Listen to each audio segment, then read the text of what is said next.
Welcome to the WanderLearn Show. I'm your host, Tapon. This is a three-part series featuring Charles Veley. In the first part, we talk about his travel history.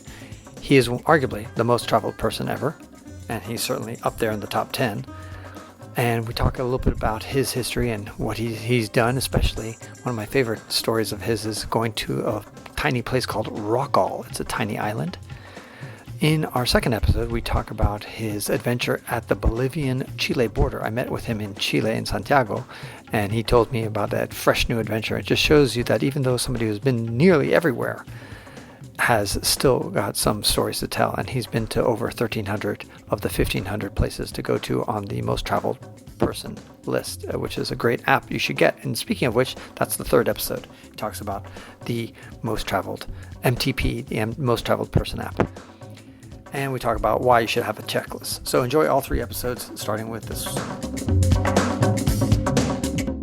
Thinking about funny stories, I mean, you just had one last night on your way here. Tell us about just to put this into perspective, those who are watching or listening to this, I mean, Charles has been to not only every country, not only all the TCC countries, but you've been to like more than 1,000 of the 1,500 regions of MTP, which is most traveled people, by the way, in case you don't know.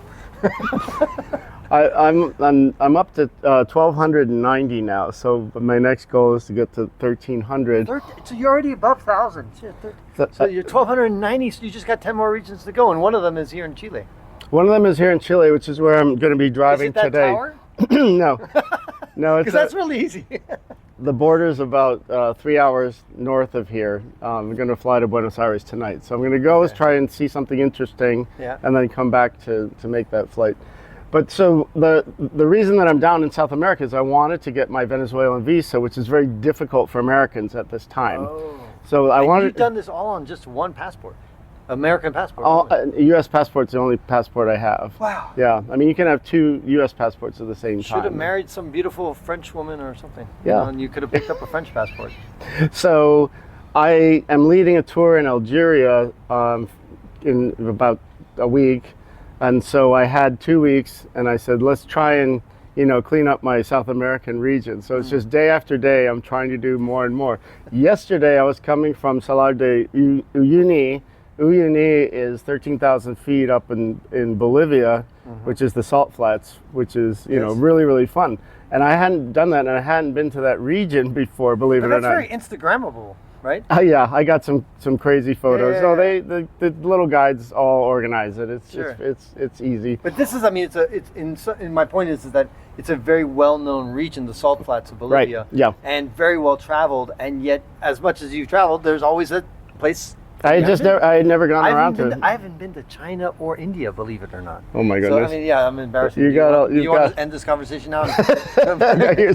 You're my buddy. But you hiked to Madagascar from top to bottom. I didn't do that. These are details. Yeah. But anyway, the point is that it's amazing that no matter how much you travel, there's always cool shit to still see. And, right. And you, Charles, are a living testament of that. You've been to 1,290 regions of the world out of 1,500. And you still hadn't gone to the salt flats of Bolivia, which is, I haven't been to either, by the way, but I've seen photos and it's amazing. So and so when you actually say I'm going there, then you need to figure out the logistics. And I had sort of 10 regions in South America. So I just decided to do this last minute. And so day to day, I'm putting together, how to get from one place to the next. As you know, we tried to set up this meeting, and I said, I don't know, maybe I'll be there 8 o'clock. No, past midnight. Oh, maybe let's try tomorrow. Right.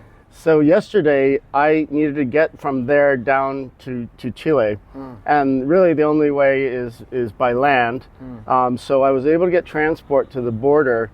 I was delayed because the people were arguing with the Chilean side, and the transport guy wanted to charge me $350 just to go down the hill.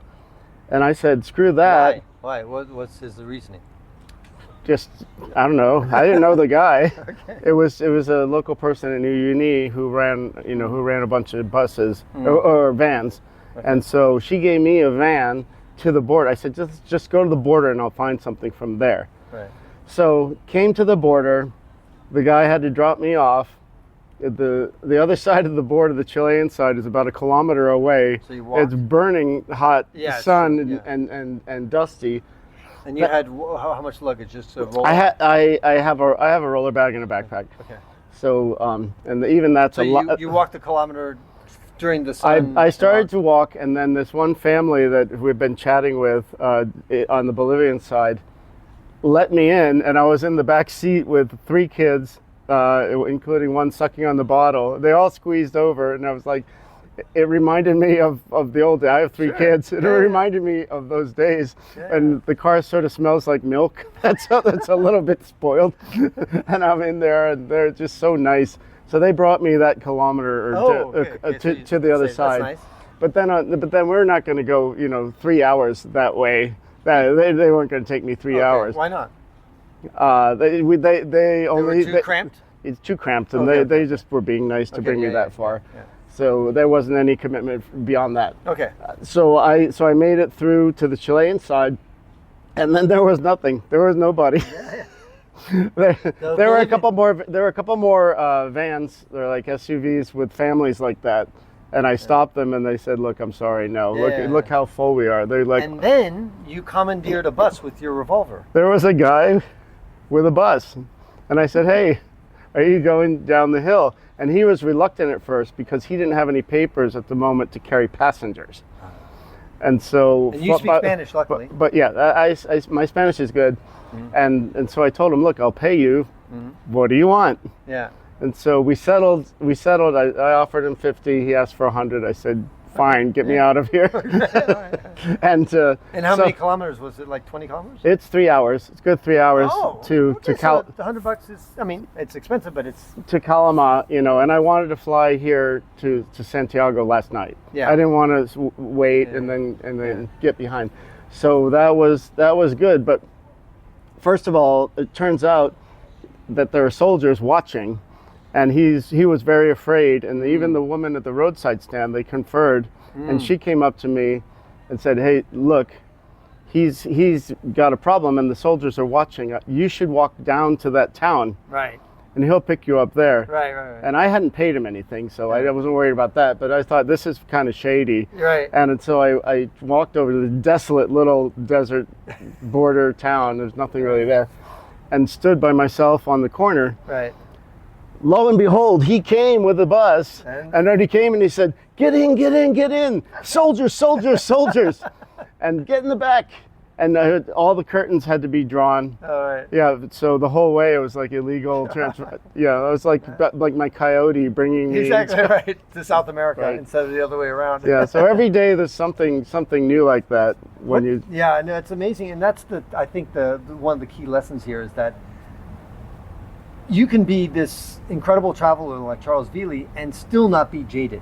Still find everyday joy in the shit that happens when we travel. And the joy comes from the fact that people are generally nice. Of course. So 99% of the time, someone, especially if you speak the language or you try to speak the language, and you smile. Yes. Smiling is the most important thing. Yes. Especially if Remember that, Eastern Europeans, sorry. Especially if you're in trouble, it's easy to go, and no one wants to talk to you at that point. Yeah. But if you smile and just say, hey, I need this. Can you help me? People will really go out of their way to help you. I'll do a little bragging here. I wrote an article for Forbes about the top hitchhiking tips. And if you search Google hitchhiking tips, that will come up at the top. And one of them is smile, fucking smile. Like some people are like they're sitting there with this stern face and just sticking out. Who the fuck wants to pick up somebody who's just sitting there with their thumb out and looks like disheveled and mean? Right. Just smile, wave, and say, hey. And like, oh, I'd like that guy to be my passenger. Yeah. The other tip would be to be a beautiful woman. Yes, I do that every day. And stand out there, but then have the boyfriend hiding in the bushes. That's what usually happens. I've actually done that. I mean, not been the woman, but... Yeah, you pull over and take the woman, then the guy comes with the luggage out of the bushes. I've actually done that, embarrassingly enough. It's true. But yeah, it's definitely... And the guy was very disappointed when they saw me. And that ends this episode of the WanderLearn podcast, where we explore travel, technology, and transformation. If you'd like to see the show notes with links to what we've talked about, go to wanderlearn.com and click on this episode. If you'd like to connect with me, just remember Tapon. That's my first initial and my last name. Tapon is always my social media username. My website is ftapon.com. Do you want to leave me an anonymous voicemail where you can make a comment or ask a question? Then go to speakpipe.com/ftapon. Furthermore, if you'd like to get rewarded for supporting my projects, then go to patreon.com/ftapon. That's where you can pick up some remarkable rewards for as little as $2 a month.